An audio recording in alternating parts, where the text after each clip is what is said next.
everyone, and welcome to the Fight Pals podcast. I think I'm on episode 8 and I've never introduced myself. So hi, my name is Amy. Welcome to the Fight Pals podcast. Absolutely delighted today to have on Adam McEnroe. Everyone knows is it Joxer? I don't even know if I'm pronouncing Joxer, it right. To be honest, most people don't even know me first name. No? No, a lot of people don't. They just call me Joxer, especially in the gym. Right, yeah, I suppose for myself, I would have seen you first on the Cage Legacy 13 card, so I saw your name first, right. And then I found you on Instagram. But yeah, sometimes I'm like, Jesus, if I want to go look you up, I can't bloody well remember what your Instagram handle is. Well, here, it's great to see you. It's been a while since we've seen you in the cage. It's been a mad year, I think, for a lot of people.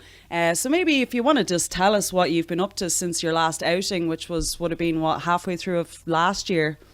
No, so my last fight was Cage Warriors Academy last September. I think it was September 14th. Yeah, up in Belfast. That was my last fight, and then after that, I lost that unanimous decision. I think it was just I sort of just went on a journey of like improving myself mentally and physically. I knew, like, to be honest, I shouldn't even took the fight. It was like 2-3 weeks notice or something like that.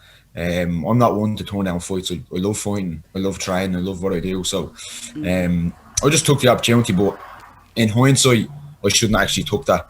It was just a part of my life where there was loads of things going on. I just wasn't prepared mentally or physically.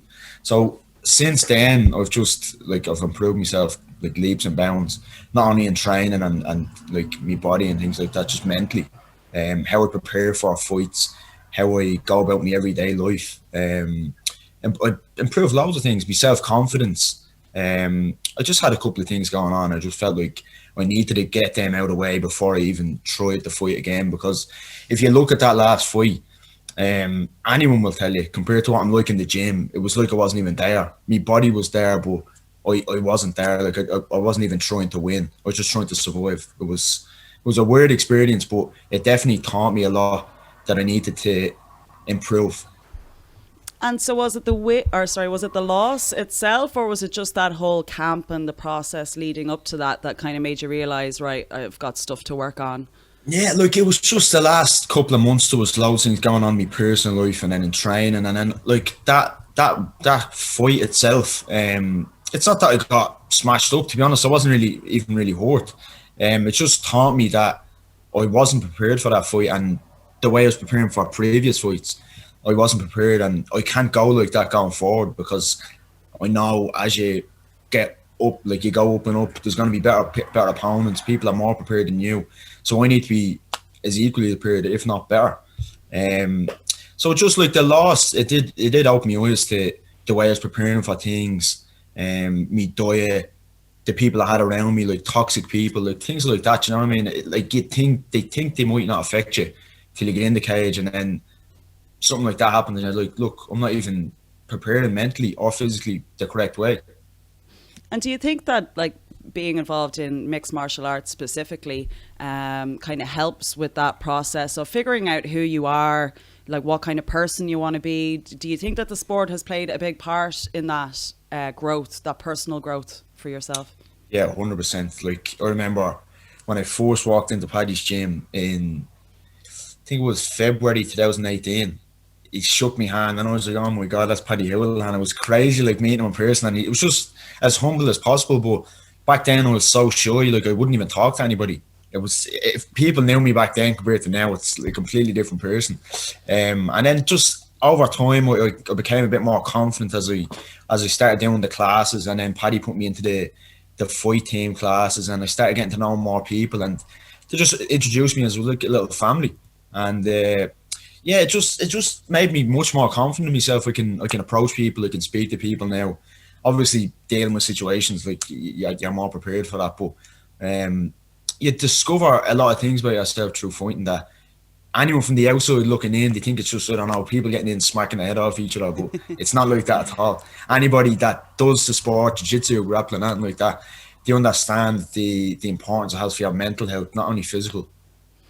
Yeah, for me as well, I hadn't ever really utilized my inner reward systems. I'd never been able to pat myself on the back and say, well done, or, you know, to call myself out on behavior that was detrimental to my long-term health. And starting training in 2016 for me, you know, I don't want to make a career out of fighting or anything, but like the training has become such a big part of my life, and I'm noticing now that a lot of the reward systems were broken. So, you know, I would give myself a hard time if I didn't do something, if I didn't go to a training on a particular day, rather than be efficient in the time that I was in the gym. Yeah. So like for yourself, what would you say was kind of like the biggest part of that personal growth? Was it the confidence? Was it the like kind of feeling comfortable in your own skin, or was there something specific really that you feel was the big game changer? I suppose like it would be the confidence, but then that had a knock-on effect on different parts of my life, like obviously being able to speak to different people. I used to be afraid to even talk to anyone. I was so shy. That confidence of being able to approach people, talk to people, discuss topics, anything like that. As you said, being more comfortable in your own skin, my body changed drastically when I started training. I came in really fat, then I got really, really skinny. And now I've put on more weight, but it's that balance of being more comfortable in your own skin. And another thing that some people might not know, but it's sort of that aspect of independence in your own life. Like nobody's forcing you to fight. Nobody, like Paddy and Owen comes up to me in the gym and says, you have to fight this person. It's more of a like, I want to do this, and discovering something that you want to do, and you're in charge of how far you go. You put in the work, and the work you put in will be shown. So it's kind of like the confidence and independence definitely played the biggest factor, I think. Yeah, and I think Shauna Bannon had said to me before about like she hadn't got to the point of looking for Paddy to find her a fight. He just turned around to her and was like, "You're ready," and he left it kind of at that, so she could think about it and go, "Oh, I am ready," you know. And so, how much of an influence then is Paddy's coaching style, and are there other roles beyond coach that he kind of fills for people there within the gym? Yeah, definitely. He's definitely not just a coach. Like, it's not even for just a fight team. It's just for everybody. Like, if you need someone to talk to about something personal going on in your life, he's there. If you want to discuss politics or, I don't know, current affairs, anything, some topic, someone just to talk to, have a discussion with, have a debate, whatever, he's there. Anything personal, like I'd always go to Paddy. He'd probably be the number one person to go to. And like the sort of relationship that you'd have with him, it's not, he wouldn't be like the type of person that'd mam you.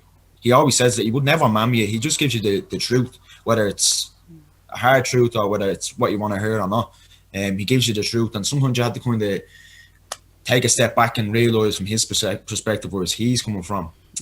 He's been through a lot, like a whole lot, and you have to respect that he has more experience than all of us in fighting, in life as well. He has been through loads of things, so he'd be my sort of number one person I'd go to with anything in the gym, whether it's fighting or not.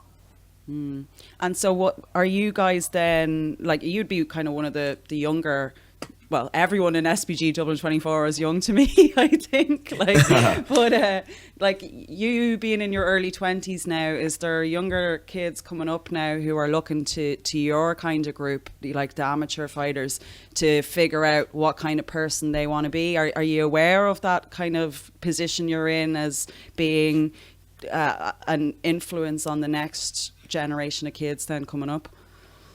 Yeah, there's some killers in there, seriously, like this.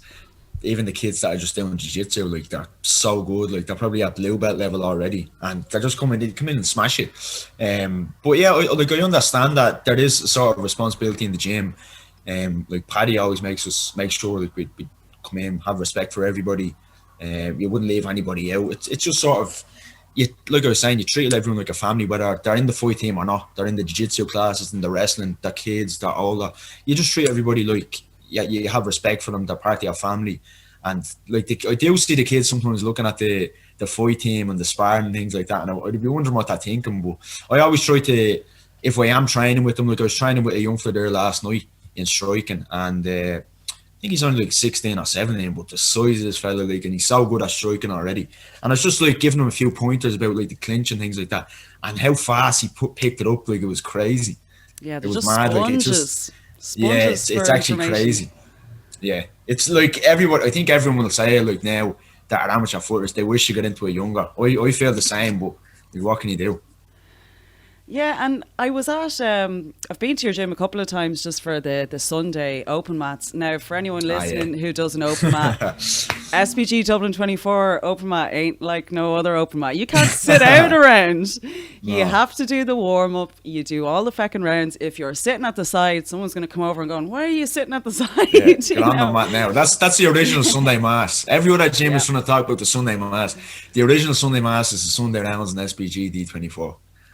And they're killer rounds. Yeah, but one thing I noticed about it though is people are pushing you to be good, but they help you and they don't like. There's no attitude. Like I've rolled with people before in new gyms or whatever, and they nearly want to make a point to someone coming in from another gym to just go ha ha ha, you know. And it's really like not that helpful. Whereas I think probably 3 or 4 people I rolled with in your place, they were going, oh, that if you move your hand to this position or if you try this grip, and it's like, you know, you level up massively by having really good training partners.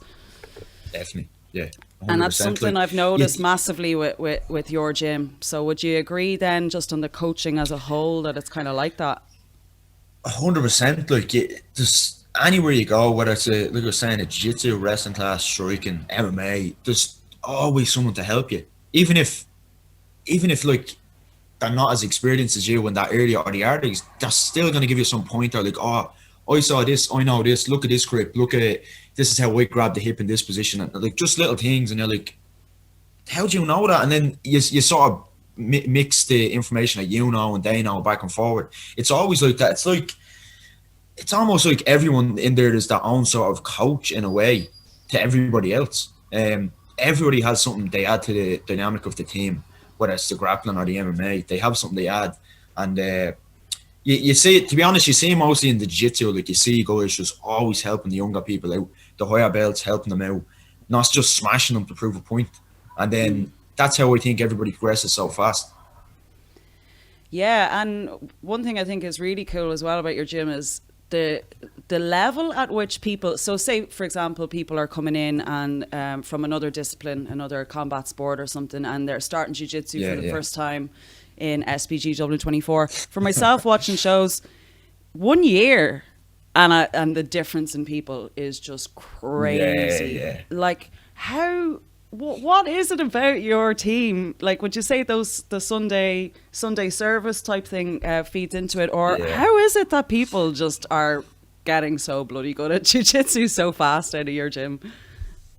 It's just, you know what it is, like it's I've been with a couple of people now that have came in, transitioned from a different sport, whether it's kickboxing or something else, and they need to learn the grappling, and it's just like all they want to do is grapple. That's all they want to do. Like, I was training with Shauna for so long. Liam Hand I'm training with now. Like, I see it firsthand. Like, they're just coming in. They're doing 6 a.m. classes. Then they're doing 12 p.m. classes. Then they're doing jiu-jitsu at night. They're training like 2-3 times a day.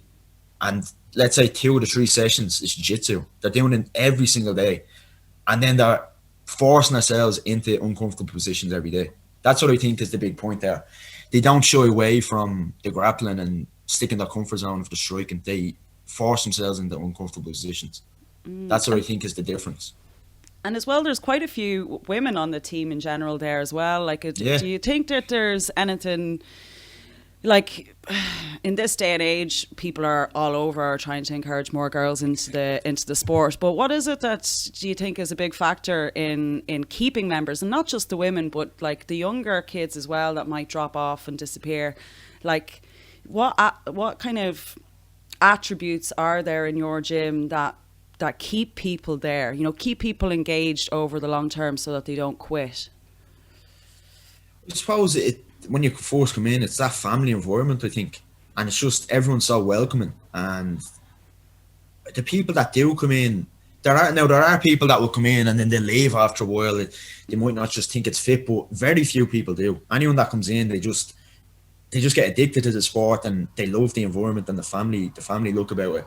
But I think it's down to the coaches and then the training partners just being so open to let you in and to teach you things that you don't know, and everyone being so nice, I suppose.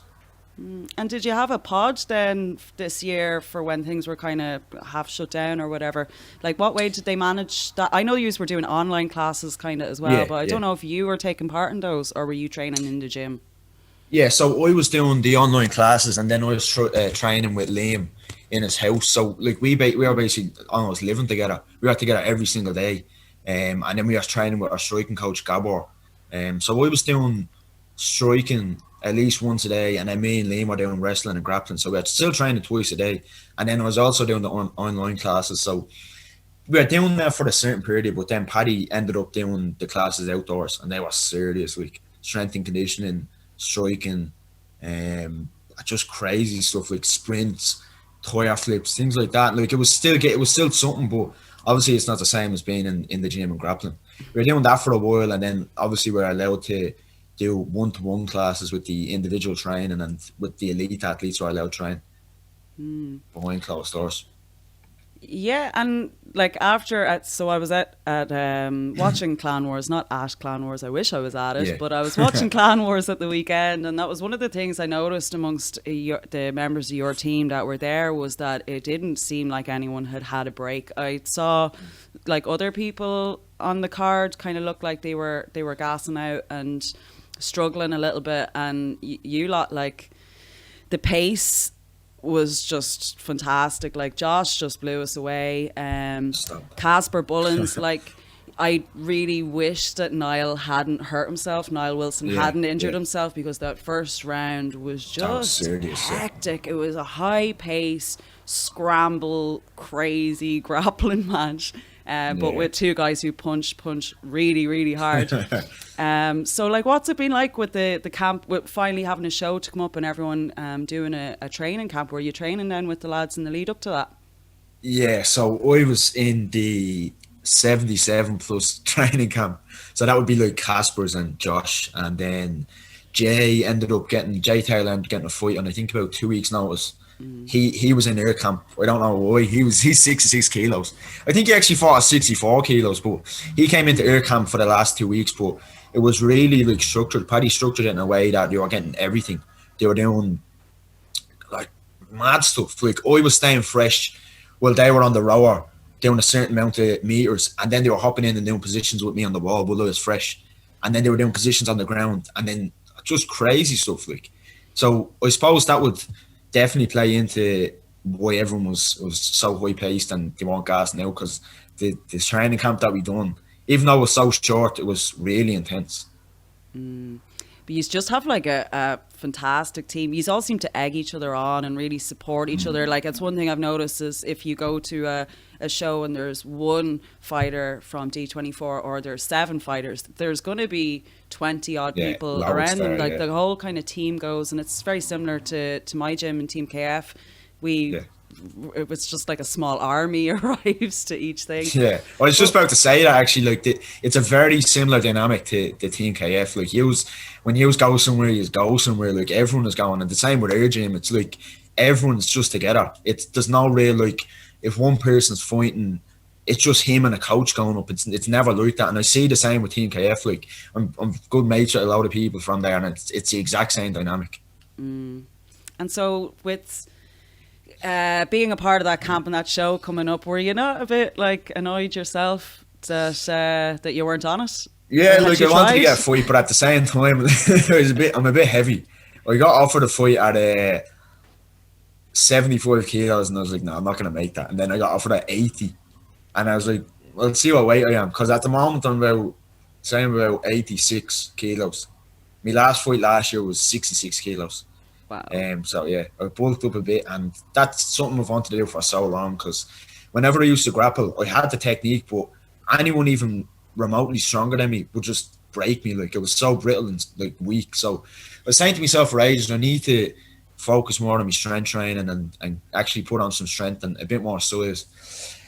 So I done that, but like, looking at it now, I suppose I would have liked the fight, but at the same time, the position I'm in now for next year, when I cut down, I know I'm going to be much bigger and stronger than most people at like the weight category that I fight in.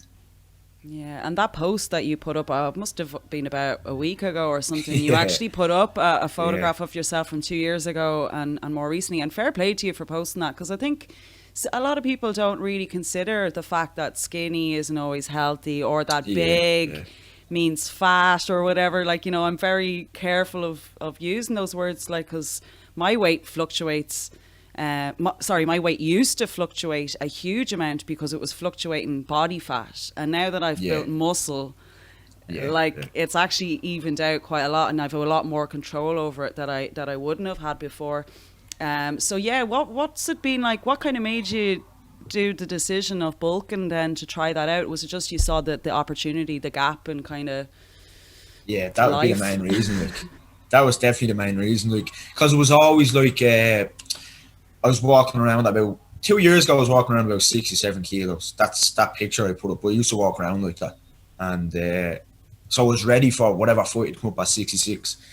And there would always be opportunities. Oh, there's a fight there, blah, blah, blah. So I never really got a chance to go up in weight, because I thought if I go up, I'm going to have to cut a lot back down. And it was just something I always wanted to do, but I never got a chance. So when COVID hit, I was like, do you know what? This is the perfect opportunity to do it. I have 5-6+ months now where I'm not going to be focusing on making weight for a fight. I can focus on eating properly, getting my diet in check, understanding my body more, what it needs, what it doesn't need, get rid of this binging whole thing what I've done for so long, and just focus on strength training, because I did a bit of strength training, but it was never consistent. So I focused more on that, and like I blew up. I put on a good bit of like size in terms of fat and muscle, but like just the difference in my confidence, in my strength. I never used to be able to lift anybody up. Now I'm wrestling, I'm lifting everybody up. Like even people over 80 kilos now I'm lifting up, no problem. So I know that's going to transfer it, and when I cut back down, it's going to transfer it in hugely to my game. And as well, it's I think it's good for people probably as well to see that. I know through experience of talking to people, sometimes some guys just think that, oh, I'm a skinny build, like I'll never do this, or I'm just a big guy, and they don't consider that it's not going to be quick and easy at the beginning, but there is ways around this stuff, and getting to know your body is a huge part of that. That's true. I don't know, when I first came into Paddy's gym, I was like 90 something kilos. I was fat. I was skinny fat. I'm not sure if you heard of that term. It's like where you look skinny on the arms and all that, but you have a significant under the exactly. So it did look like that. And I've always wanted to change that body composition, but like I said, I never really got a chance, because everybody was saying you're gonna have to like bulk up for a couple of months and slowly build your weight up and build some muscle. But I was like, I don't have that time. There's fights coming up and this and that. So I don't know. I just saw that opportunity. I was like, I need to take that. I need to do this now, because if I don't do it now, and I wait till I'm in pro, I can't be affording to go into pro as weak as I am now. So I thought, like, I need to do that. I need to, not only just to look better. I wanted to look better as well, but it was mainly for the sport, because like I need to put on a bit more strength and size and be stronger for my weight category. Because I'm telling you, when anyone used to grapple me, unless I was against the cage and using me judo, they just take me. They just get me hips and just take me down so easy, and I was pissed off at that, to be honest. That's actually a nice little segue into a bit of your background then, because I mean, walking into SBG Dublin 24 in 2018 was certainly not the beginning of your journey. So, what? I mean, you don't have to tell us the whole story, but what would you reckon was kind of like the main things that have led you to this? Was it like, I think you did taekwondo, kickboxing, judo? Like, tell us a little bit about that then. So I started kickboxing. I was on and off like with it when I was younger, never really consistent. I had my first fight after joining kickboxing 2 weeks. I think it was 2 or 3 weeks I was in it, and they just threw me into a ring, and I won that fight. And I used to love fighting. Like, I grew up in flats in Dublin, Dolphins, Barn Flats, and like you're fighting there nearly every bleeding week. Every week someone's fighting you, and I just grew up love fighting, love watching fights. I was always into the UFC when I was younger. Then I just took more time off. I started focusing on studies and school and computers and programming and building apps and all these things. So I stopped exercising for years, and then when I got into college, I started doing judo and taekwondo then in college for the college team, and I was like, this is so good. I can't believe I didn't do this for so long. And then that aspect of the grappling then was just a new realm altogether. I don't need to punch somebody, I can throw someone on the head and armbar them and do all this mad shit. Then I started doing that for, like, I was training that twice a week, both of them twice a week, so it wasn't too much, but I was like, what if we start mixing these together? Like in the UFC, I was like, what if I done MMA and I could mix my judo and my taekwondo together? What would that be like? And then I joined SBG Ireland, the main one, that when I was up in Concord, I wasn't in it for too long. I didn't really like the dynamic in it. It just wasn't fit for me. And I left that after a couple of months, and I went up to Paddy's then, and haven't looked back. At the start, like, if you ask anyone at the start, I was just throwing everyone on the head. Like, everyone was like, you need to relax. Like, these mats are only bleeding jigsaw match. I gone a bit too hard, but then... Spazzy white belt. Yeah, exactly. That's what it was, yeah. I was just one of them spazzy white belts throwing everyone with me judo. But then when I kind of went to jiu-jitsu, I wasn't the best. Paddy had to show me so many things, especially for MMA when the shots, it's a different ball game. But then, I don't know, like, I fell in love with it as soon as I started mixing it all together. It was like, it wasn't easy at the start. It was very hard trying to mix the striking up with the grappling and not just be that one trick pony. I have the judo throw, because I was that for so long. Like, if anyone got me on the cage, they're getting hip thrown and that was it. But what if it doesn't go on the cage? How can I start doing that? So I started getting more in love with grappling then. I think I just done jiu-jitsu for a full year. I barely done striking anymore. I got my blue belt. I joined in, I think, February 2018, and then December 2018 I got my blue belt. So within that year I got my blue belt. I just went flat out on the grappling, and I fell in love with grappling then. All aspects, judo, wrestling, jiu-jitsu, all of that. I just fell in love with that. And so would Paddy be then the main jiu-jitsu coach at the gym? Paddy be the main jiu-jitsu coach, yeah. And what about for wrestling and stuff like that? Like, have you got a designated wrestling coaching team? Yeah, we have like, not necessarily a team. Like, there are consistent people that show up. Like, there's not even that many people that do the wrestling classes. They just do more positional rounds. But I make sure every week I do the wrestling. There's actually 2 wrestling classes now. Over the lockdown, I was doing wrestling in parks with all these Moldovans that are in the gym, like, that serious high level wrestlers. And we were just wrestling in the park, like, going up on a Sunday morning. Everyone's probably still hung over from the night before. I'm going up on Sunday morning to a forest in some park, and we're doing wrestling around in the mud and all. It's crazy. But, like, the difference I was seeing. Whoa. You're mud wrestling with Moldovans. And everything. Mad shit of a Sunday. Are you sure? It was sport. No, I'm only messing with you. I don't know. It doesn't really look like sport. I say anyone looking from the outside didn't really think it was sport. They thought we were like killing each other.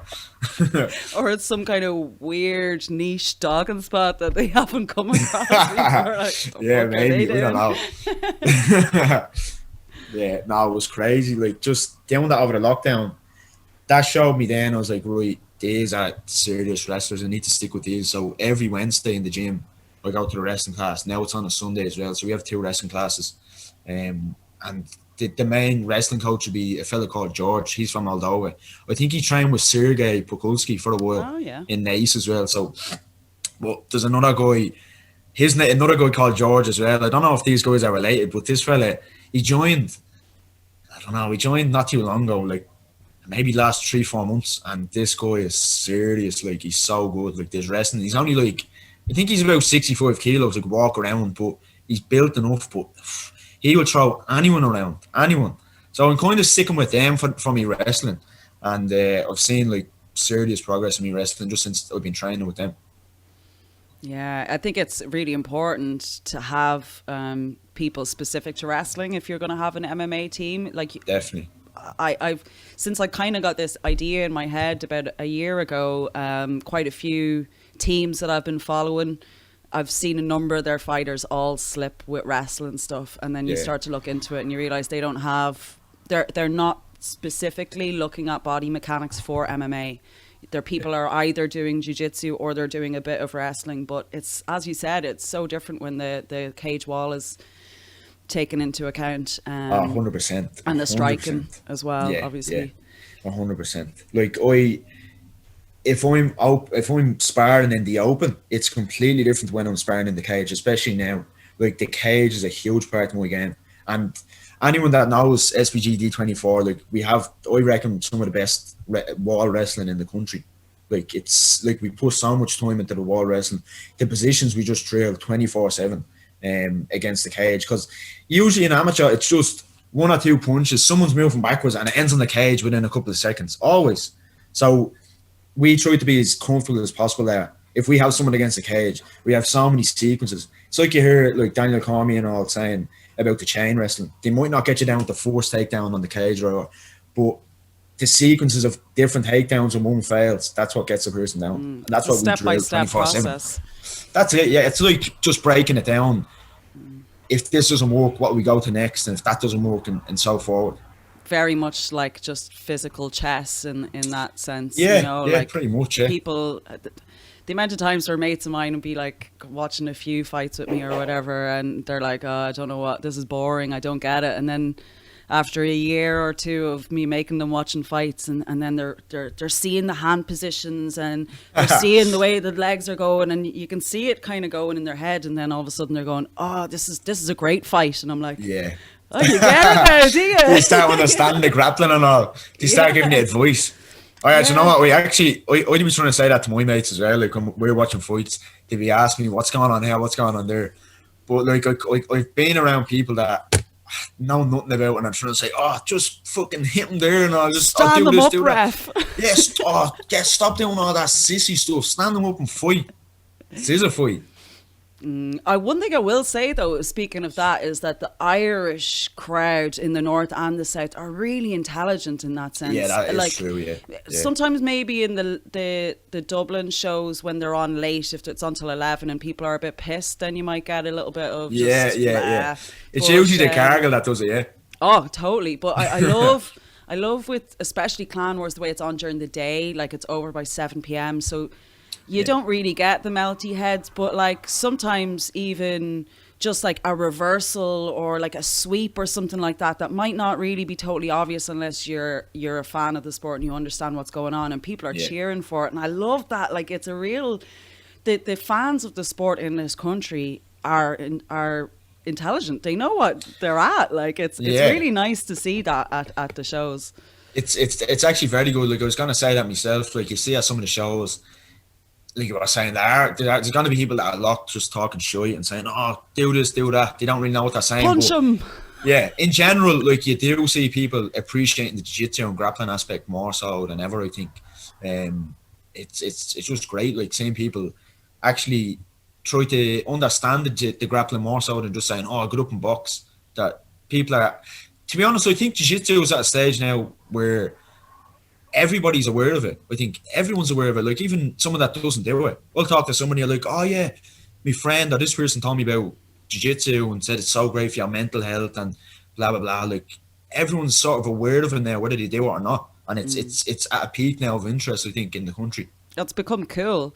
Yeah, that's like, true, yeah. I was even explaining this to a friend recently about, like, I was like, you know, I showed him a few jiu-jitsu heads on Instagram, and I was like I think it was Gordon Ryan or something. It was like 270,000 followers. And then the Polaris, the first gi tournament in Polaris was on. And I was like, I'm going to stick this on for a little while. And like, my friend Paddy was just like, what the fuck? Like, it's just like, it's cool music and cool lighting and cool intros and all this, like, really cool sponsors and all this, like, legit stuff. And then just a bunch of guys walking out in their pajamas. Now, I just see, you know, Brazilian Jiu-Jitsu competitors, because, like, you know, I know it, but I'm trying to imagine it from the non-UFC, non-Jiu-Jitsu fan, where they're just like, what? How is this cool? Yeah. But it definitely has kind of solidifies itself as a sport that will be kind of part of society ongoing, I reckon. Definitely. And one thing you said about earlier was getting into the taekwondo and the wrestling when you were in college. Do you think that there'd be place like that MMA and jiu-jitsu and stuff like that they'll become like that, you know, you'd be able to do this stuff in college or maybe even in school? I'd hope so. I definitely hope so. Like, I've been looking at some of the IMMAF stuff and some of the stuff Khabib is doing. I think he's trying to get the MMA into the Olympics now. Obviously, there'll be a long road to do that, but just the the stepping stone of progress, I suppose. It's good. But I can definitely see like the likes of jiu-jitsu when taught in school. Like I remember when I was in secondary school, actually, I started judo there. That's how I got me interest in judo. So as soon as I got to college, I was like, I'm getting back into judo. I was doing judo with my PE teacher. I don't know why he was doing it as a module, but like he made everyone do it. He was making us do bleeding flying arm bars and all. You're only in fourth year. I remember I threw someone and he dislocated his whole thumb, and he had to the teacher popped it back into place and all. It was mad. We just put the mats down and we just thrown each other around. And he was actually taught by my PE teacher was actually taught by my like head judo coach. He was like my head judo coach now. He was taught by him. And I remember just showing up to a judo class like not even too long ago, I think last year, and I saw him there. I'm like, what are you doing here? And he's like, where do you think I learned judo? It was a bit mad, but I suppose that's where I got my interest. And I think jiu-jitsu should be implementing skills. Like I suppose it's the best way to defend yourself. I think having some sort of grappling rather than defending on punching someone or kicking someone, or it doesn't need to be like that. There's going to be kids that just do that anyways, like just have scraps and all. But if you're that kid that knows how to grapple and knows how to defend yourself and like stop yourself from being involved in them situations, just by throwing somebody or inside tripping someone or whatever it is, you don't need to smash their head in. I don't see why you shouldn't be in skills and like for that reason alone. Never mind all the other benefits of it. I had an interesting time. Would have been towards the end of last year. I was in a striking class. It was Dylan Tuke's beginner striking class.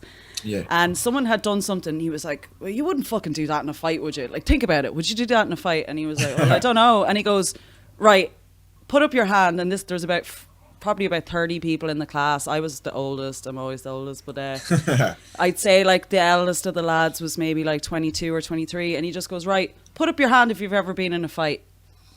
Nobody been in a fight. Jesus Christ.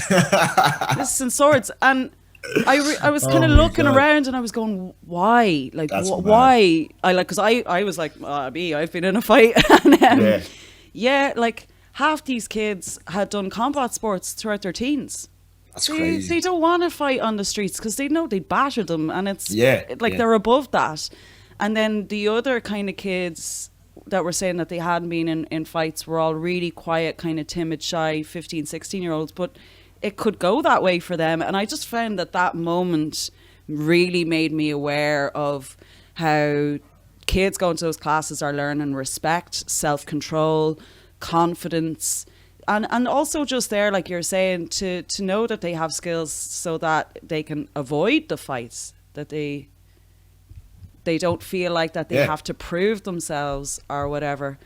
And do you think that stuff helped you then massively when you were doing combat sports in school, and that just to kind of stay focused and be able to think about your education and your job and what you wanted to do long term rather than focusing on the ego, if you know what I mean? Yeah, no, to be honest, you do see that with a lot of people when they first come in, they just have that ego. Some, whether they're huge or whatever it is, like, oh, I came from this sport, or I'm a bodybuilder or whatever, they sort of have an ego, but then if they stick with grappling and jiu-jitsu, they lose that automatically. And they just, I don't know, it's actually weird what happens when you start grappling. It's like you become like a Zen yogi or something like that. Like you become so Zen and relaxed, and you're not always aggressive or always on, switched on, ready to fight. That's what I think it done for me. Like before that, like when I grew up in the flats, I was bleeding, I was always aggressive, always ready to fight people. I don't know what reason why. Like I never got to the bottom of it. Like I was always aggressive and dying to fight. But I suppose when I started doing grappling, it does give you that more focus to put your energy into other things, whether it's training or your work or your studies, whatever it is, rather than always thinking about fighting. Because there's always going to be people on nights out that think they can fight and are looking for fights. They're just rowdy, like, and they have no clue how to fight. Like somebody that knows how to fight, train in a few months would break them up in about 10 seconds. You know what I mean? Yeah. And I suppose when you have that confidence in your abilities and your training, you're never looking for a fight. So I suppose that would be the main reason why people never get into fights, because they know how to just get away. Like they know if they did even involve themselves in a fight, they'd bleed and kill someone. And that as well, though, is I think when people have issues with communication and relating to other people, or maybe they're in their own heads a lot, it can feel like everything is a threat, or that you have to defend yourself or whatever. Yeah. And for me, the process of kind of self-regulation that I learned from doing jiu-jitsu and from training and slowing everything down meant that the anxiety, like, so I would have acted out because of my anxiety, but the anxiety started to dissipate. So the acting out, it wasn't necessary anymore. Like other things about like learning to be okay in my own skin, because before, when I didn't feel okay in my own skin, I was constantly looking to outside, to what everybody else thought or was doing or looking. And now that I'm focusing on myself and comfortable in my own skin, I don't really take any notice of, I don't care what anybody else thinks anymore, you know. And there's a lot to be said for I think the physical skin to skin contact of jiu-jitsu as well. It hasn't been studied much yet, but like I definitely believe that for some people, maybe who've had difficult upbringings or whatever, maybe that physical closeness, that's feeling of safety, maybe you didn't have like a reliable caregiver or something like that. There's something about the jiu-jitsu and that release of oxytocin, the bonding hormones and other chemicals that soothe the nervous system and trigger kind of things to just work properly, if you know what I mean. So going from a state of dysregulation to being able to self-regulate, for me, I know that definitely happened. Look, I'd actually, to be honest, I'd like to see a study into something like that. Like, I suppose the emotional and the connectional side of jiu-jitsu in that sense, because whenever I'm grappling someone, like if I have a game grip around someone's back or something, it just feels comfortable. Like I don't need to. I suppose when you first start, you're probably like grabbing onto them for dear life and scared or whatever. But when you get more comfortable in your training and your training partners, it's just sort of like I don't know. It's almost like a rhythmic dance you're doing. It's just rehearsed kind of, and it's just so flowy and comfortable. When you get in that flowy state, that's when you know like everything's grand. When you're able to flow with people, it's just so good. Yeah, that being in the zone where you're not thinking about what you look like or what you have to do later or how tired you are or anything. You're only thinking like, okay, slow down the breathing, maybe like make it look as if I'm going to go for this and I'm going to go this way. And like that's the height of what's going on. And there's something really freeing about that. To be honest, like I was saying, the most people you talk to that I do jiu-jitsu, they're just so zen, and like you have the most weirdest conversations with people before and after jiu-jitsu. Like after jiu-jitsu, why'd you be trying to get kicked out of the gym? Why'd you be sitting there talking to people about bleeding Taoism and Stoicism and all these like topics and how you can be more relaxed and not caring about things? I suppose that definitely there's some sort of link between the two where after you do jiu-jitsu, you were saying that release of all the chemicals, it just makes you so zen and not caring about other things. Like if I'm let's say if I'm lifting weights, I could find myself thinking about, I have this and this and that to do. But when you're doing jiu-jitsu, you never think like that. You never think like that. You're thinking, like you're saying, you're in the zone. You're like grab this grip, what sweep will I do? Or sometimes just go for it and it's just flowy. It's not like, Alex, I have to go shopping later and I have to do it. It's never like that. And the time goes by like that, 2 or 3 hours so easily go by. It never. I can't say I've experienced it with anything else in life, to be honest. No, like I'm in complete agreement in that one. Like I think I'd spoken about it on another episode.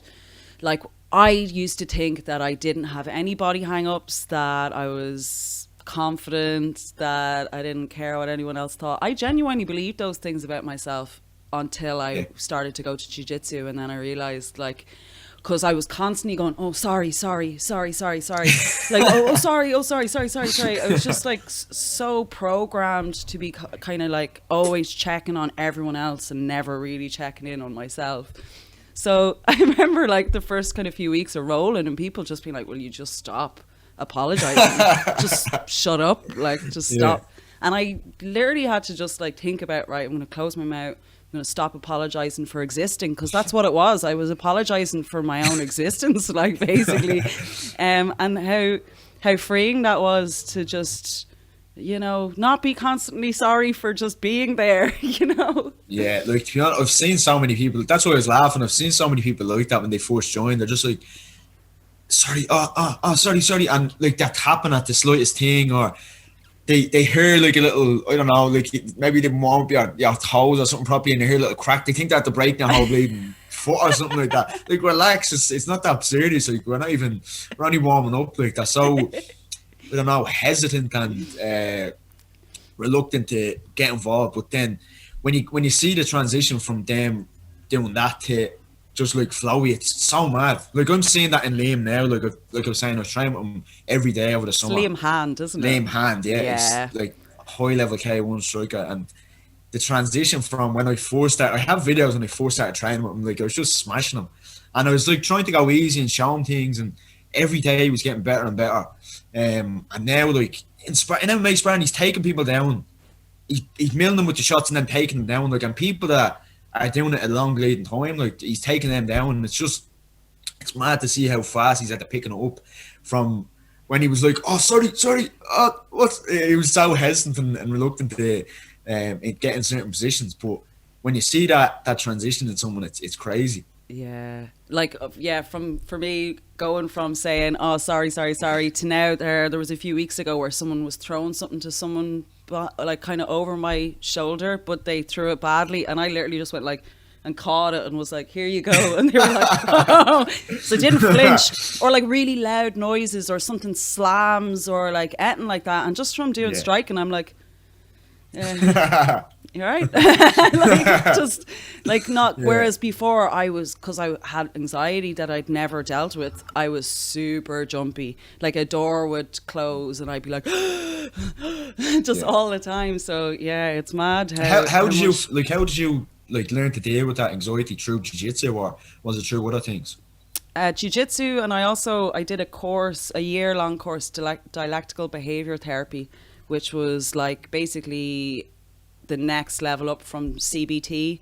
So it's just kind of, it's a mixture of mindfulness, interpersonal effectiveness, distress tolerance, and what's the other one? I can't remember what the other one was. So it's basically how to adult. Like, so, I did a lot of that and was doing that alongside jiu-jitsu, and literally it's changed my whole life. Like, every single aspect of it. I was miserable. I didn't even know I was miserable until I started to get into the training, and then I think I started training in 2016. I took a little break and then was trying to find a gym basically because I'd moved, and then I got back into training then at the end of 2018, and that's when I started going to the shows and doing the photos and everything. And now that I'm in this world, like, I want to be one of those people who's like 85 on the mats, like, you know, still doing deep arm bars. Like, I don't know. I just imagine it. Did you see them grannies there? They were at an IBJJF competition there. I think it was about 2 months ago. I don't know what age you were, but I was looking at a woman's Instagram. It's like jiu-jitsu grandma or something. She's unreal. She's serious. And it's just like looking at them, and it's kind of like, no excuses. I want to be like that as well. There's no excuses. There's people, do you know what the thing I don't like is people, I've seen it a lot now, like, people are so, my life is over, the gyms are closed, lockdown this, lockdown that, I can't go training. As soon as the gym, you can go back training, you're not even seeing them as much in the gym. Like, where are you now? Stop making excuses. There's people, there's grannies out there bleeding, training their arses off all throughout lockdown, all through summer, making their own training and going and still competing through lockdown. So what's your excuse for not coming to the gym? Yeah. That's what I'd be saying to people. I just bring up the jiu-jitsu grandma thing and make them feel bad.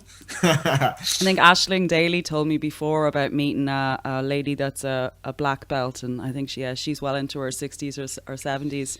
No way is she going to stop at any point soon. But I think it's great to see stuff like that, and I'm definitely going to be one of those people. Yeah. But I wanted to ask you a little bit, actually, while we're on the subject of ages and stuff. These new... So I would know Jay and yourself and Liam Hand and people like that from the amateur circuit. Who is coming up maybe that people wouldn't have heard of that you would say that are ones to watch? In our gym? Yeah. Have you any younger lads maybe who are coming from other disciplines that you reckon that could do something good within MMA? not many people have heard of Joxer that fought on the weekend. He's very, very good. Like, I don't really know his background like 100%. I know he has some sort of striking background, but that long, rangy, like his real big long limbs.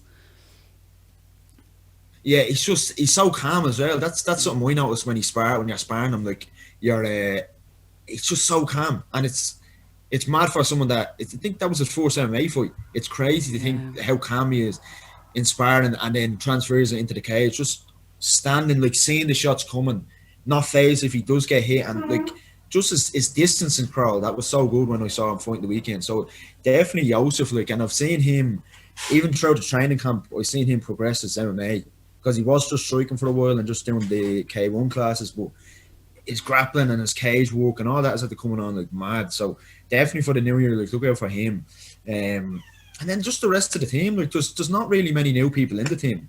I'd say with the new year coming in, there'll probably be a couple of people joining. But no, sorry, I forgot to mention George. Look out for George. Like, I think he's not too young. He's like 22, 23. That Moldovan fella, like, my God, he's gonna make some bleeding statement when he fights MMA. Like, his wrestling is off the chain. Like, his striking's coming on mad since he joined.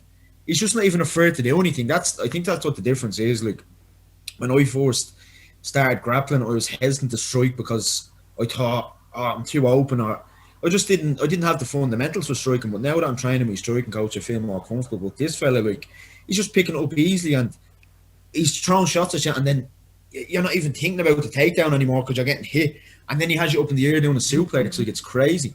So I would say George, Joseph, and then just the rest of the team. Like, there's going to be big statements made. Like, obviously Josh, he's getting a big win there, like, with the title. So he's looking to get the Akuma welterweight title now in the new year if they put on a show. I hope they do, but it might be so hard to see that. For. I don't know. I just feel like that not many people are going to be willing to do what Clan Wars did at the weekend there. Like, that's been the whole year in the making. I first saw them kind of hinting at things in June, and like, I just don't see very many people being able to, like, and it's not that, like, what Paul's doing is special or something. He just constantly works between the IFS gym and Clan Wars event.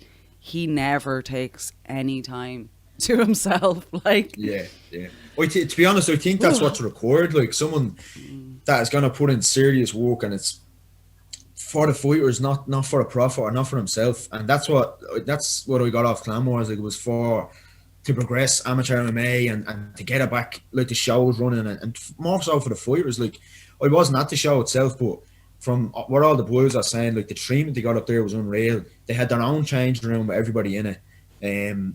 Everything from start to finish, he said, was great. It was like a professional show. You're treated like professionals.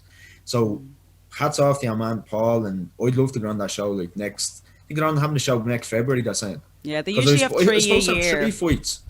I was supposed to have 3 fights this year, but they all got called off for COVID. Everything happens for a reason, but in 2021, like, I'm going to make a big statement. Probably at the lightweight division.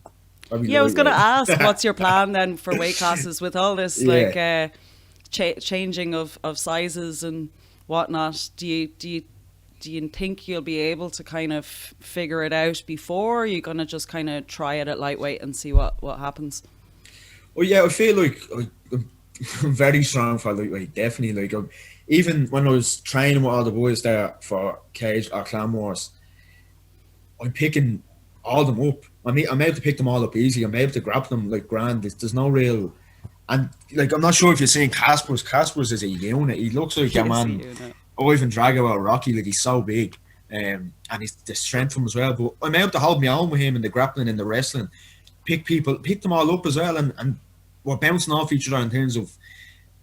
I used to train with the smaller guys. Now I'm training with the bigger guys. So it's kind of feeling that difference. And I don't feel like I'm in deep water or anything like that.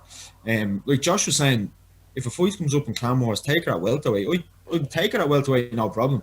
Now, I have a bit of a bleeding belly down in, but that's the only thing. But I wouldn't feel like someone's too big or too strong for me at welterweight. What height are you? I'm 5'9", so I'll be like Daniel Cormier going in there.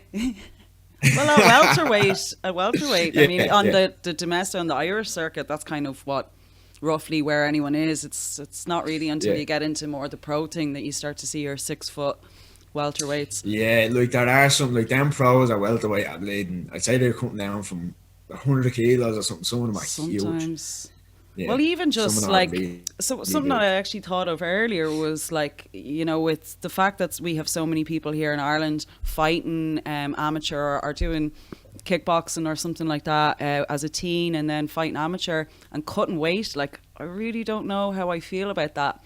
Like, it weirds me out that maybe somebody could stunt their growth or not fully grow into themselves, or maybe delay building strength because they're trying to stay into particular weight classes. Is that something that you would kind of notice, that young lads are trying to Definitely. cut weight? Like, Yeah, yeah, you definitely notice that, like. But at the same time, if your opponent is cutting weight, there are like pros and cons to that. Like if you're going in fresh, healthy, strong, and not really cutting weight, and you're just making the weight compared to someone draining themselves, there'd be a big difference on fight day. Big difference.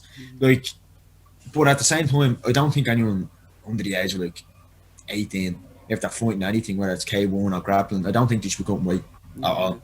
Because I was first hand experience of that, like cutting weight at 18, 19, 20, 21. It's you're just bouncing. You're being told to fight. I used to walk around at say about 73 kilos, 72, 73. And I was told to fight, so I'd cut back down to 66. And then I'd walk around at about 68, 67, around that way.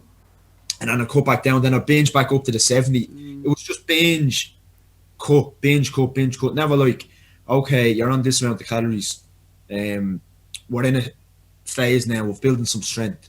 We're not necessarily going to put on much size, but we're going to build strength for this next fight coming up. But it was never like that. So I definitely noticed that. And when you go in there zapped from cutting weight, it's big difference when you're against someone that's strong. Like you feel like everything's just gassing out. You're not even like physically tired in your lungs aren't. It's just your arms are gas, your legs. You don't feel strong. You don't even feel strong enough to bleed and get an underhook. And I guess then as well, though, being at the smaller frame is going to exacerbate that even more, because you haven't Definitely. got as much muscle to actually Yeah, to yeah. cut from. That's 100%. Like I noticed that there'd be people heavier than me that cut weight easily. And I'd be doing a better, I'd be doing a more structured process than them. Like I'd be like making sure I have the water down to a T the week of the fight, sodium levels, calories, carbs, all of that. I had it down to a T, but I still found it really hard to cut the weight because I basically had zero to little fucking muscle mass in my frame. So it was harder to cut weight. And I'm not sure if you know that, but if you have more muscle mass, it's said that it's easier to cut weight because of your glycogen stores and things like that. So we were seeing other people like easily cutting 3, 4 plus kilos in like a fast amount of time, making weight easy, where I was in the sauna for hours because I didn't have much muscle. So I It's think so now that dangerous. it is very dangerous. I remember my last fight actually last year on Cage Warriors Academy. I nearly passed out, like I was that bad in the sauna. I'll show you a picture after this. Like it's Yeah. mad what I look like. I look like a bleeding zombie on the scale. Well, that picture that you shared, the 2 years, the before and after, Jesus Yeah, Christ, I wouldn't have recognized you in that first picture. Because, like, I yeah, would know like you to see from when you're cornering people at the shows, or if we're doing an open mat or something like that. yeah, You know, and you look fine, healthy, whatever. And then to see when someone's that gaunt, but trying to, even just your body language, like you're holding yeah, yourself differently, like, yeah, your chin's exactly. up now, and you're like, Yeah, hey. yeah. No, like it's that confidence thing. I think when you're that small, I actually thought I was fat. Then that's the weird thing about it. I actually thought I was fat. I did have probably not back then, but in around that time, the end of 2018, start 2019, I had more body fat on my stomach than I do now.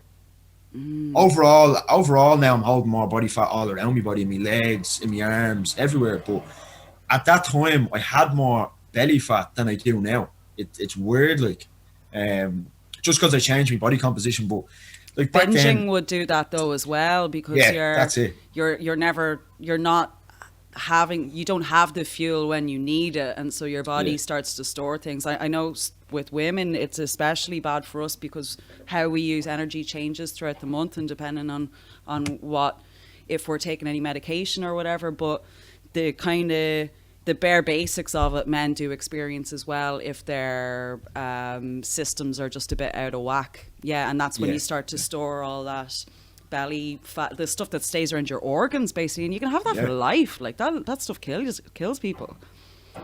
Well, to be honest, I'd say it's actually mad when you see girls cutting weight, because so many things girls go throughout the month, so many different phases of the month. I think it's crazy the amount of the way some girls cut, because I've heard some dangerous things what it can do to your, not only your organs, but like your whole, like getting pregnant or having kids. It can affect that in the future. It's actually mad. Like the difference of cutting weight between men and women is supposedly drastic. Well, for like cutting weight, like for example, most of the women in Ireland aren't on a diet for MMA. They do whatever they want, and then they do a training camp and they cut weight. But for women, every single time they do that, it's going to get harder and harder and harder, because your baby making system's going whoa whoa whoa whoa whoa whoa. Like I said, I used to like, my weight used to fluctuate quite a lot, and now that it's all steady and I'm eating properly and I'm exercising and all, like I don't really have to think about it that much. And that's the phase I think everyone would like to get into, where they're just comfortable in their eating. They can go out, they can have a bit of food, they can go out for a meal. They're not so worried about the calories being like, because I remember I used to be like that. If I ate that, I have to starve myself now for 2 or 3 days, and I need to train 2 or 3 times a day to burn that off and all. Like, so concerned. Like, you were saying that you were only eating 1,000 calories. Like it was. I remember for a growing man, that's not right. Like, because I wasn't. To be honest, I wasn't a man then. I was like the transition. I think I was a boy, and now I'm a man. Like, just in every aspect. Like, back then, I don't even recognize that person, but at the same time, I still kind of feel like I'm a featherweight. But with the strength, you're building the strength maybe of a lightweight or a welterweight. Sometimes I'm like, why can't I just train with the featherweights again? No, but like looking back at that picture, sometimes it brings back like PTSD almost, like, because I remember it was actually just most of my life, like, it just fat, skinny, just going up and down, and then there'd be a phase where it was really skinny. But obsessing with the numbers, obsessing with the number on the scale, the calories, all of that. And you can see in that picture, I wasn't even lean. Like, I was just really, really skinny. And like some of the, I'll show you some more pictures. Like, mad. Like when I was in training, my face sucked in.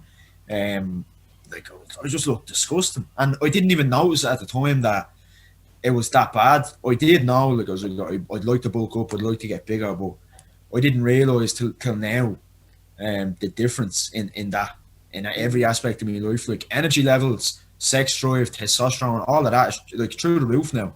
Whereas back then, I don't even know. It was like I was just running on empty fuel. Like, it was, when the systems are out of whack, they can't self-regulate. Like, it's kind of one of the things I was saying at the beginning about, allowing your body to get into a rhythmic kind of routine where you're releasing the chemicals at the time when you need to, your hormones when you need to, etc. And I think for now it's finally starting to be written about the fact that there's a huge amount of body dysmorphia and eating disorders in men, because it's historically always been written and talked about regarding women. Yeah, women.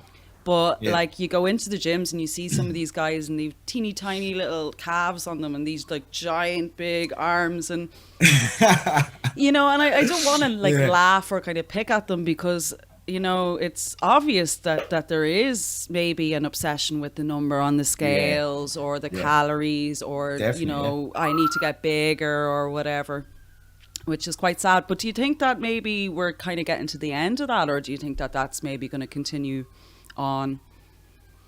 To be honest, I'm not sure. Like, I suppose I do see people like that in the gym, and there's a young fella like that usually comes up to me and he's seeing the progress I made, and he's always saying, I can't get bigger. He is a naturally skinny fella. And I just say, you just need to eat. You just need to actually eat and train, and don't focus so much on cardio, because that's what I was doing. I was just all cardio, no strength training at all. That'd be my advice to people. Like, I'd say, eat a lot more, like a lot. Like, I had to all this year I was eating like over 4,000 calories. I was stuffed my face, even when I wasn't. That was a form of obsessiveness as well. Like I find that in all aspects of my life, it's either one extreme or the other with things I'm interested in or things I want to do.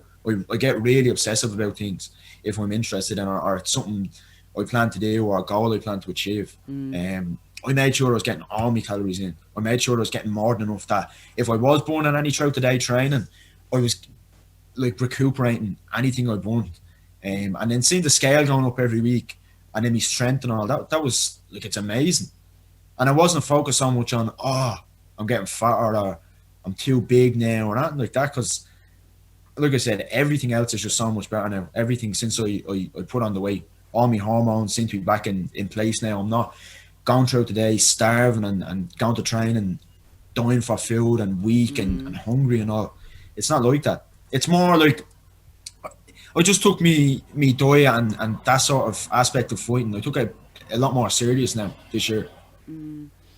Yeah, like one of the things there that kind of popped into my head was like before I was training, I thought I was strong and I thought I was this, that and the other, but actually I had tons of muscle imbalances and I had loads of joint problems and like loads of things that I've just kind of sorted now, that like being around people who are in touch with their bodies are able to go, oh, it might be this, or maybe you should try this, or being in that environment where I don't know if you've heard of it, there's this term called embodiment, and it's about like people getting in touch with their bodies basically. And even though it can be associated with kind of like hippie-ish kind of things, I really really like it, because jiu-jitsu is just embodiment. It is so 100% in the body, learning to trust how things feel, and just learning to trust yourself anyway to make the kind of decisions. When I started to eat and do straight training and started to actually get strong, like for real strong, not just strong or whatever, it's mad how much of a boost that kind of gave me in other elements of my life. And I ended up going then back and studying, and I got a degree and things like that. And I do think that being physically healthy fed into the mental health, and then that allowed me to grow as a person. Do you think that 100%? Like I literally, when you said that there, it just gave me like everything you said there is like what I've done this year for myself.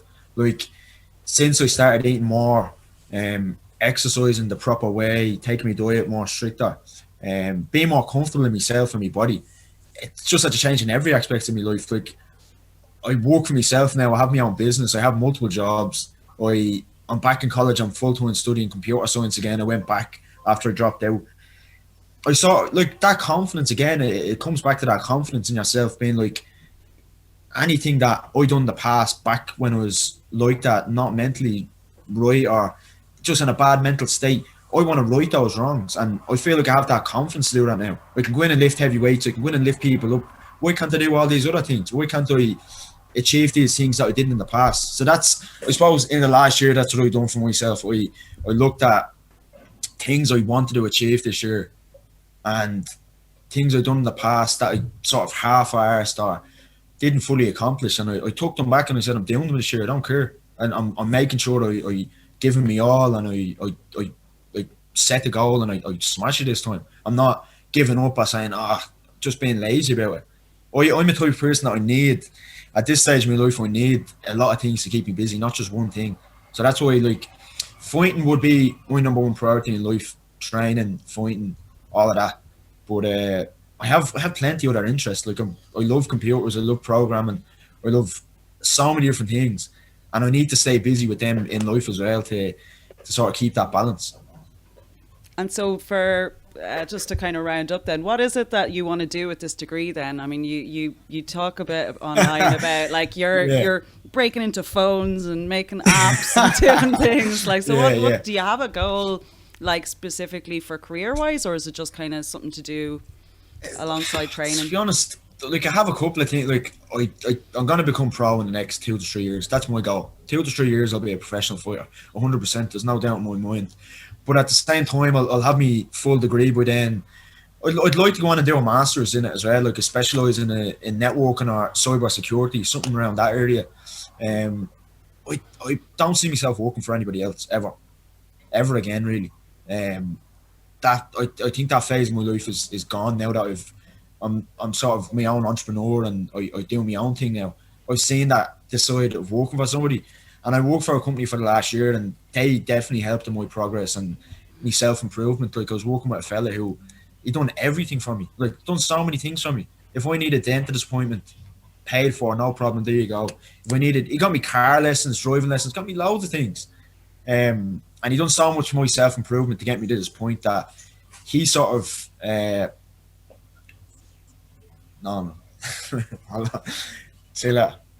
Sorry, that was just a man. He sort of catapulted me into this self improvement thing. Like when I first joined that job I think it was last September, I was just over the loss of Cage Warriors Academy and I was still in a bad place, and he sort of made me believe in myself more, being like look at all these things you have in your CV, look at all these things you're able to do, like have more belief in yourself, and he built me up as well. But he sort of encouraged me now to be more of an entrepreneur, do things for myself. So that's what I'm doing. I have my own computer and a phone sale and repair company. I work on investments all the time. I like investing in cryptocurrencies and different things like that. So in terms of career wise, I'm not 100% sure what the future holds in that. I'd like to set up my own company with something to do with networking or software development, but I'm still finding my feet in terms of my interests in computer science, because there's things changing every day in that. Like 1 minute you want to build websites, be a web developer or a software engineer, and then the next day this new artificial intelligence things come out and you're like, actually I'm interested in that, let me try that. It's a very fast changing sector. Like every day it changes and you need to keep up. So I suppose I'd like to always have a passion and interest and my hands in computers, and that'll be a big part of my life. But fighting, that's I see myself doing for the next good while anyways, as a profession. Class, you want to go pro, you want to do that. 100%. That was my only goal doing it. Like when I first joined Taekwondo and Judo, it was more for getting back into exercise and doing something I actually enjoyed in the past. But as I started doing it more and more and building up that confidence with myself, and I was like, you know what? If that person can do it, if he can, like I can do it. I know I can do it. If I'm putting in this work, I have to believe I can do anything. And I try to put that into other people as well, because there's some people in the gym or just in life around that might not believe in themselves, or have seen something I've put up and they said, how do you believe in yourself, or why do you think you're going to make this, and I don't believe in myself, I'm shit at this, and sort of like a self-loathing that I've done in the past plenty of times. But it's just that belief in yourself, the work you put in, the hours you put in on the mat, or whatever it is in life, the hours you need to put in, the work you put in, you need to believe in the work. That's the biggest aspect of like self-belief, knowing you're going to go somewhere and seeing that, like visualizing that and seeing that vividly in your head, where you're going to go, the direction you're going to go, setting small goals that are achievable with a day, with a week, with a month, and smashing them. And there's no reason why I can't go to the top. There's no reason at all. If other people can do it, I can do it 100%, because I know I put in just as much work as all these professionals, if not more. It's great, and I'm excited now. So you're going to try and get onto this February or March Clan Wars card, yeah? Yeah, that would be ideal. That would be perfect for me, because like at the moment I'm sort of just at maintenance calories, so I'm not really putting on weight. I'm still building up some strength. I'm still lifting heavy, but over the Christmas, I'd like to start cutting down slowly and not rush it, like not try to kill myself to make a certain weight. Bring the weight down slowly, see how I'm feeling week by week, and then hopefully fight a lightweight. That's what I want to do. And February, March would be perfect. And you said as well, saying about doing that over Christmas, and you don't drink, right? So Christmas isn't too risky for you, right? No, I don't drink. No, I don't.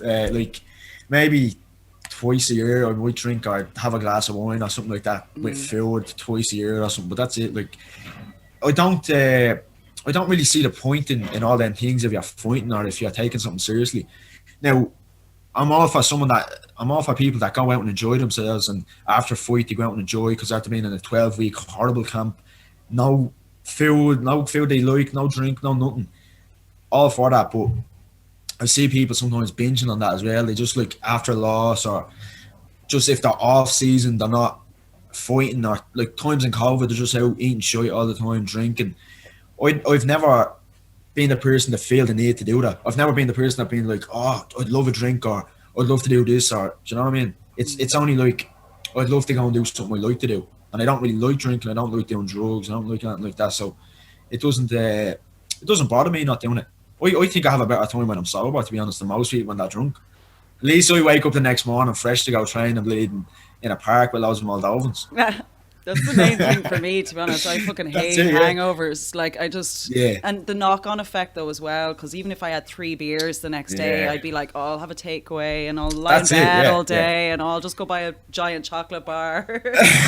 Yeah, and then it knocks on to Monday, and then you might miss a train, and like, people that talk about 2-3 day hangovers and all, I can't do that. Like, I have too many things I need to do. If I sleep in, or if I lie around like I used to years ago, like, I can't do that now. I have money I need to make. I have training I need to go to. I have college assignments. I have exams. I'm always juggling something. So, like I was saying, that busyness in life keeps me on track. If I wasn't busy, if I wasn't training, if I wasn't doing them things, I'd probably just be sitting around depressed. I don't know what I'd be doing.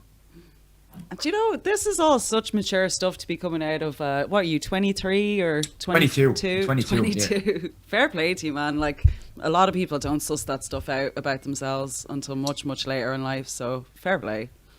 Yeah. Well, like I was saying, over the last year, I literally, I can say now, was like a whole journey of self-improvement. I went on a journey, like, meditating, doing yoga, reading like 4 or 5 books a month on how to master your mind. Like, Paddy was recommending books to me and all, like the Chin Paradox, David Goggins' books, Marcus Aurelius's book, like all these stoic or hard-minded people that just seeing how they think and what they do in life, and when they discovered that something wasn't up with them and they weren't taking things as serious in their life. I've done that from last September, I think, and I'm still doing it now, and I'm no way in a place where I'm like, I'm content now. I don't need to improve anymore. Every day I need to improve. Every day there's things going through my head. Everyone has bad thoughts. Everyone has these things where it's like, oh, maybe you shouldn't get up today, or this and that. I think everyone has them. Everyone has a form of like anxiety and depression and all these bad thoughts, but it's learning to deal with that and learning to, I suppose, master your mind every day. Look yourself in the mirror and say, come on, get up, do it. You know you have to do these things. Yeah. Be the person you want to be the person that you want other people to look up to. Be that person, be like that. And that's what I do. I do that every single day. Sometimes I have to go in and look myself in the mirror. Sometimes I have to drag myself out of bed, but it's sort of remind yourself that you're not going back to that old place. You're much more mentally stronger now. And not to live in the past or the future, live in the now and focus on the things that's going on now. Because I know now I have a training session, I have this, I have that for today. Tomorrow I have other things to do. I have to ring people up, I have to ring suppliers, I have to, do you know what I mean? So I don't have time to be sitting around and letting those bad thoughts take over. And I suppose reading different books, listening to different podcasts, meeting different people as well. I put myself in the positions where it was like, I'm going to be uncomfortable here, but I don't care. I'm meeting these people and I want to see how they think. What's their opinion on mindset and mastering your mind and breaking bad habits and dealing with bad thoughts and all these anxiety things. Like, what do they think? And getting different people's opinions and then sort of saying, yeah, well, I like that, I'll pick that, I'll try this. And it's just like that every day now. It's every day is a learning day, I suppose. That's class. Well, here we've been on for near over an hour and 20 minutes at this point. It's a really great chat. It flew. It was a really great chat. I kind of had a feeling that we would have a lot to talk about, but no, I'm really impressed in how you've taken this time in this mad year to just regroup, check in with yourself, and figure out exactly what you want. Realign yourself with your goals. That's it. And it's really exciting. I'm really hyped to get you to see you back in the cage. But I also think it's really great for your team there now with the year that we've had, to have a lot of positive energy about you all. So hopefully we see you in the cage in February. I hope. Yeah, hopefully February. Sometime February or March would be ideal for me. And then if the IMMAFs go ahead, I definitely want to go to the IMMAFs, the Euros and the Worlds. Like, I remember last year I tried out for them and I got smashed up. I got absolutely. I actually done good against people that went to the IMMAFs. I done very good, but trying out for the featherweight division at IMMAFs, it was about 30 people there. 30 of the best featherweights in the country. And there was some some of them were huge as well. They were like bleeding 80 kilos, and they're like, yeah, I'm about 80, 81 kilos. How are you fighting featherweight the same day in IMMAFs? But no, it was a deadly experience. Like, it was something I definitely want to do. Seeing all the rest of the guys last year going to the Worlds and the Euros and all, and just hearing about the stories over there, like the people they met from different countries. And I was seeing like Gary Rowney and other people like wrestling with all the Russians and all, like 3 a.m. over in Bahrain. Like, it looked deadly. So that's something I definitely want to look forward to, and I will be going there next year 100%. I'll be going to the IMMAFs next year if they're on, and I'd like to be as active as possible. And next year I want to get my purple belt. That's what I want to get. Jesus, I was really hoping I'd have my blue belt by about now. I was gonna like do jiu-jitsu competitions like all this year. I was just gonna spend all my money on it and just do a whole year of jiu-jitsu, and I've basically done everything except jiu-jitsu this year. Yeah. Well, look, a lot of people aren't in the same boat. So when you come back, when you come back proper, you'll just flat out again. And it's not like it's just going to not be there and you're not going to know what's going on. You'll pick it back straight up. Like, I'm literally just sitting at home like, ha ha ha. I've been training mentally. Probably looking at all the videos online like, when can I get back in the mats? Yeah, well, we've been doing the Fight Balls instructional series with PJ Lucy down from SBG Dublin. Yeah, I saw that. Yeah, like, that even deadly. Editing it, I'm like, oh, I'm dying to just get in the gym and batter someone. Will someone just let me take that back? yeah, well, like my friend that stays over quite a lot, we have a bubble between my house and her house, like, and yeah, there's been a couple of times where we'd be like watching a film and then I'll be like hooking her leg and then being like, all right, and she's like, will you stop doing jiu-jitsu on me? Stop. Yeah. I noticed that even when my ma or something was giving me a hug, I'm like, no, you're not getting on the hooks on me. Yeah, get on the hook. Like doing the grips, and then like doing like someone, a gable grip, like going, oh no, if I pull in more to the left, and then they're like, what are you doing? I'm like, oh sorry. Sorry, I just feeling something here. Hold on, an arm dragging them and all. That's deadly. I actually jumped on a friend's back recently while they were cooking, and I only got one hook in, but I used that one hook to like wrap in and around their leg more, so I didn't need the other hook. So I basically had one hook in and my two hands ready to like grab their hands and get another hook in, and they were like, seriously Amy, you really need to get back to the gym. That's what happens though. Like that's what happens when you're not. I find that when I miss a couple of days training, like I'm just bleeding, I'm like, what am I doing? Like, just doing shit around the house, throwing bleeding shadow boxes at me ma and all. She's like, you relax, you need to go to the gym, like you need to go to training. That's how she knows like it's time to go to training, when I start shadow boxing and throwing side kicks at the wall and all. Yep, know it well. Yeah, it's that I suppose it's that just dying to get back. I say everyone's like that, just dying to get back properly. I know. I'm dying to get back competing jiu-jitsu as well, to be honest. Like, I really want to get back doing jiu-jitsu competitions, because I've never competed before. Have you not? Competed in anything ever. That's so good. I'm 31. Do I've never done it. Do jiu-jitsu. I go and I take photographs at them, so I'm there a lot. I know I know how it all is, and I'd feel really relaxed there. But like the plan had been to do the Masters one in Limerick, and then to do something like Gamma or whatever as well. Like the only problem will be is that my weight classes, because I walk around at about 57, 58 kilos now, and pretty much no girls are tight. Like, yeah, there should be like a 61 hard. Division, is there? So there's a less than 57, which with the gi, I think I probably would be able to do that, no problem. But the girls are way shorter than me, like way smaller than me. It's really strange. I'd be looking at people and just kind of going, huh, you're in my weight class. Like, what the fuck?